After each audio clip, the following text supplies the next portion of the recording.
working with the Lions is the pinnacle of working in professional rugby, and to be offered the opportunity to lead the medical team was obviously amazing.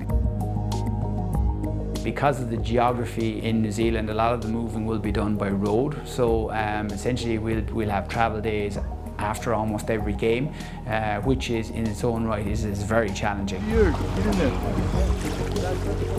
I think the medical staff are probably the hardest working group I've ever known and ever seen. Just working round the clock to ensure that every single player has the right and the opportunity to put himself up for selection. It was a real honour to get to work with James Robson on that. He's really one of the names synonymous with Lions, having done, I think it was his 5th tour, and getting to work with him was fantastic.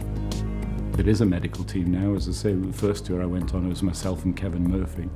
And the last time we toured, we had 6 in the medical party. So we had 2 doctors, 3 physios and a masseur. The challenges of looking after a team on the road are that someone is always looking for the one thing that you don't have.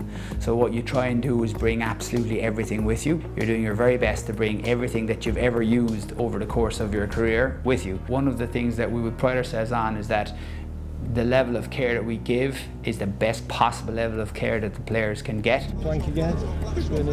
Player welfare is something which takes on many guises. So working with Paul Stridgen and the strength and conditioning team, I think we'll be watching very carefully on how the players are actually managing, whether or not it's recognising and removing somebody after a concussion, whether or not it's making sure they fully recover from that concussion before they're selected again, whether or not it's picking out somebody who's overtired at the end of a long season and has played a number of games in a row. So there are multiple pieces to the puzzle, and player welfare is the overarching thing that we are trying to ensure in looking after those things.